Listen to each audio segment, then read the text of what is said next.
नमस्ते सम्पूर्णमा।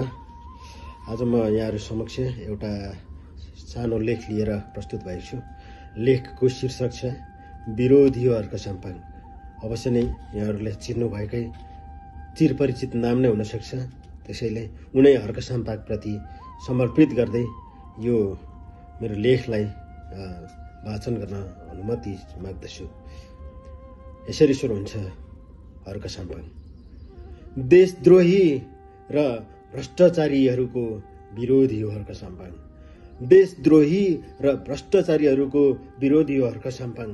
झुटो आश्वासन दिए पूरा नगर्ने फटाहाहरूको विरोधी हो हर्क साम्पाङ। आफ्नै भाइ भतिजाहरूलाई 50-55 डिग्रीको तातो घाममा श्रम बेच्न पठाउने दलालहरूको झनै ठुलो विरोधी हो हर्क साम्पाङ। दिन दुगुना अनि रात चौगुना गरी काम गर्न डराउने हरूको निम्ति झनै ठुलो विरोधी हो हर्क साम्पाङ। ऐश आराम र शौकिनताको झनै ठुलो विरोधी हो हर्क साम्पाङ। बेरोजगारी निर्मूलीकरण गर्छु भने उद्योग धन्दा र कल कारखानाहरू बन्द गराउने भूमाफियाहरूको पनि ठुलो विरोधी हो हर्क साम्पाङ। त्यसैले त उनलाई भाइरस देख्ने जनमानसको भिड देखिन्छ घरिघरि।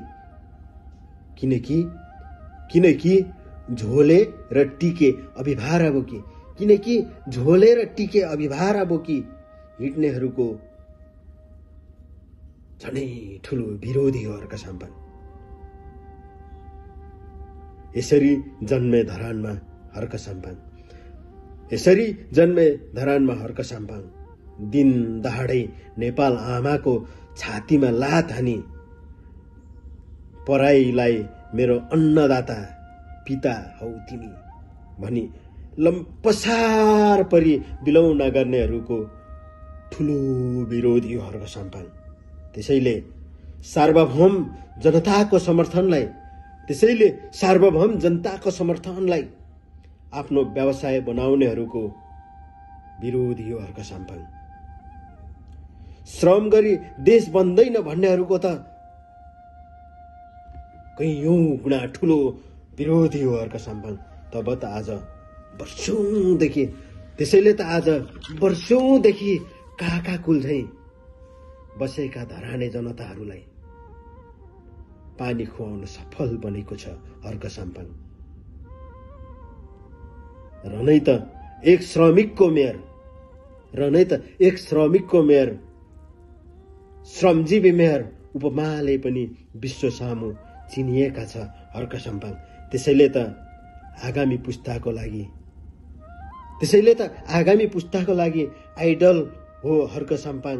पथ प्रदर्शक हो हर्क साम्पाङ। भन्नेहरू जेसुकै भनोस्, तर म एक शुभचिन्तक हो मेरो देशको भन्दै अघि बढ्ने निडर अट्टल अजर अमर हो हर्क साम्पाङ।